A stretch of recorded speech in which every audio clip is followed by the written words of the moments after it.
नमस्कार साथियों, आप सबका पुनः स्वागत है श्रद्धा वेद पुराण में। आज हम लोग डिस्कस करेंगे श्रीमद् भगवद गीता अध्याय 13 श्लोक अर्थ 25। अन्ये तेवमजानन्तः श्रुत्वान्येभ्य उपासते तेऽपि चातितरन्त्येव मृत्युं श्रुतिपरायणाः। भगवान श्री कृष्ण अर्जुन को समझाते हुए कहते हैं कि जो इस संसार में बहुत ज्ञानी नहीं है, जो ध्यान योग नहीं कर सकता है और स्वयं से उसको माने कर्म तो करता है लेकिन वो कर्म को योग में नहीं मिला सकता है या कर्म योग का भी सहारा नहीं ले सकता है, वो क्या करे। ऐसा यहाँ इस श्लोक के माध्यम से भगवान बताते हैं।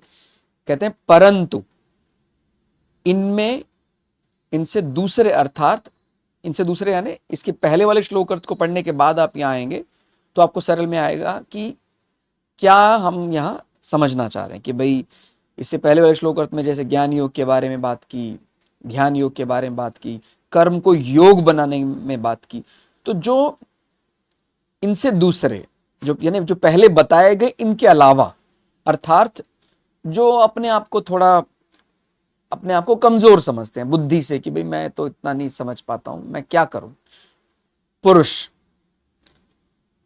वे इस प्रकार ना जानते हुए दूसरों से अर्थात तत्व के जानने वाले पुरुषों से सुनकर ही तदनुसार उपासना करते हैं और वे श्रवण परायण पुरुष भी मृत्यु रूप संसार सागर को निस्संदेह तर जाते हैं। तो यहां पर कोई ऐसा कोई तिरस्कार वाली भावना से नहीं कहा गया कि भाई वो नहीं जानते, क्योंकि जानने का अहंकार से तो ज्यादा अच्छा है कि भाई थोड़ी कम अपने आप को समझते हैं कि भाई मेरे पास जो विवेक है, बुद्धि है, थोड़ी कम है। इस प्रकार अगर मैं मान रहा हूं अपने आप को कि मैं नहीं इतना जो गहन अध्ययन आप कर सके वो मैं नहीं करता हूं, तो कहते फिर क्या करें। कहते फिर जो दूसरे जानकार लोग हैं, हमारे गुरु और कोई माने जिसको बोलते हैं श्रुति परायण, यानी ऐसा जो हमारे शास्त्रों के जरिए सुना गया, गुरुओं के जरिए, कहते उस पर हमें फिर पूर्ण श्रद्धा रखनी चाहिए। ठीक है, दूसरों से अर्थात तत्व के जानकार लोगों से, पुरुषों से सुनकर ही तदनुसार उपासना करते हैं, फिर उनके बताए हुए मार्ग पर चलते हैं। और वे जो श्रवण का मतलब क्या होगा, बहुत अच्छे से ध्यान से सुनेंगे कि हमारे गुरु, हमारे आदरणीय लोग क्या कह रहे हैं। और यहां पर केवल ये केवल सुनने मात्र से नहीं है। सुनने का एक, अगर हम कहें ना, सुनना एक मुहावरा या लोकोक्ति वाला शब्द अगर इसको हम जोड़ें कि भाई जो ऑबिडेंट है, जो आज्ञाकारी है, क्योंकि सुनेगा वही तो आज्ञा का पालन करेगा अच्छे से। तो श्रवण परायण कहने का अर्थ केवल कान का उपयोग करना नहीं, जो आज्ञा आई है उस आज्ञा का बहुत अच्छे से पालन करना। श्रवण पारायण पुरुष भी मृत्यु रूप संसार सागर को निस्संदेह पार कर जाते हैं। यानी बार बार मृत्यु रूप सागर, यानी बार बार फिर वही मृत्यु, बार बार फिर वही जन्म, ये बार बार, ये माने ये एक अथाह सागर है, इनफाइनाइट, चलता ही रहेगा, अनंत काल तक चलता रहेगा। तो कहते हैं अगर इससे आपको उबरना है, इससे पार पाना है, इससे तरना है, तो कहते हैं तरना है ना, इसको पार के क्रॉस करना है, उसको एक प्रकार से जीत लेना है। तो क्या करना है आपको भैया, तो आप इससे पहले वाले श्लोक में जो तरीका बताया है वैसा सीधा समझ लें, ध्यान करके भगवान जैसा है, जैसा आत्मा स्वरूप है उसको जान लें, या फिर ज्ञान अपने विवेक के जरिए आत्मा अनात्मा का अंतर समझ जाएं, या फिर आप पूरे शिद्दत से, पूरे कर्तव्य परायणता से अपना कर्म करें और उस कर्म का फल ईश्वर को समर्पित करें, ये मान करके भाई मैं तो सेवा कर रहा हूं। यानी उस कर्म को क्या बनाना है, योग। मेरी बात फिर समझना है, केवल कोई भी काम करने में लोग लगे रहते हैं तो वो कर्म योगी हो जाएंगे क्या? नहीं। केवल अपने शरीर के लिए, अपने देह के सुख के लिए कर्म में लगे रहना, उसको कर्मयोगी नहीं माना जाएगा। ये बात समझनी है। कर्मयोगी यानी वो कर्म तो पूरे शिद्दत से करता है, दिन रात पूरी एक्यूरेसी का ध्यान रखता है कि भाई मैं कैसे इसको बढ़िया से बना सकता हूं, लेकिन उस कर्म का फल मुझे अपने लिए चाहिए। मेरा मेरा अपने लिए मतलब मेरे इस शरीर, क्योंकि जब हम बात करते हैं हमारी, तो हम तो क्षेत्रज्ञ हैं, और अगर हम उस कर्म फल को क्षेत्र के साथ जोड़ लेंगे तो फिर हम कर्मयोगी नहीं कहलाएंगे। तो मेरी बात आप समझ रहे हैं। कोई भी सामान्य कर्म करने वाला व्यक्ति है, अगर वो कर्म का फल क्षेत्र के लिए सोच लेता है, और आप समझते हैं क्षेत्र का मतलब शरीर, संसार, मेरी ज्ञानेंद्रिया, मेरी कर्म इंद्रिया, तो अगर वो किसी भी कर्म का फल उनके लिए जोड़ रहा है, क्षेत्र के लिए, तो फिर वो कर्मयोगी कैसे कहा जा सकता है। और वो अगर उस कर्म फल का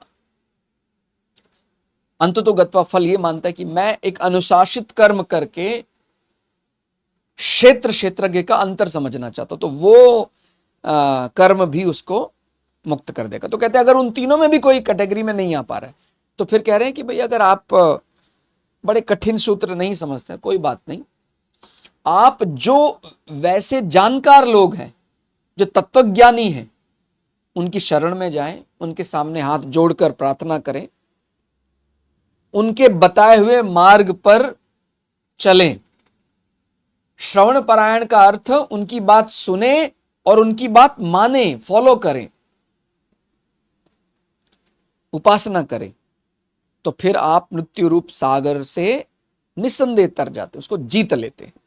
ठीक हो गया। तो यहां पर एक वाक्य में समझना हो तो श्रद्धा पूर्वक सत्संग, सत्संग यानी अच्छा संग, अच्छी बातें, और भक्ति करने वाला व्यक्ति भी जन्म मृत्यु के बंधन से मुक्त हो जाता है। तो उसको पूर्ण विश्वास है अपने गुरुओं पर, प्रकृति पर, परमात्मा पर, तो पूरी श्रद्धा से वो सत्संग में लगा रहता है, अच्छा संग करता है। कोई वो बहुत टिपिकल जो कर्म है, वो बड़े बड़े यज्ञों के बारे में नहीं जानता है, वो बड़े बड़े मंत्रों के बारे में नहीं जानता है, लेकिन मन में पूर्ण श्रद्धा है, भगवान की भक्ति में लगा रहता है, तो ऐसा व्यक्ति भी जन्म मृत्यु के बंधन से मुक्त हो जाता है। बाकी की ये जो अलग अलग 6 वाक्य दिए गए हैं, उनको भी आप चाहें तो और अच्छे से समझ सकते हैं, पढ़ सकते हैं। वो इसी का एक्सप्लेनेशन, आप चाहें तो उसका स्क्रीनशॉट भी रख सकते हैं, जो आपके काम आ सकता है कि क्या क्या श्रुति पारायण का अर्थ क्या। ठीक हो गया। और किस किस के लिए ये कहा गया है, कौन कौन व्यक्ति है जो ध्यान योग में नहीं जा पा रहा है, ज्ञान योग को नहीं समझ पा रहा है, तो उसको विस्तार से समझाया गया।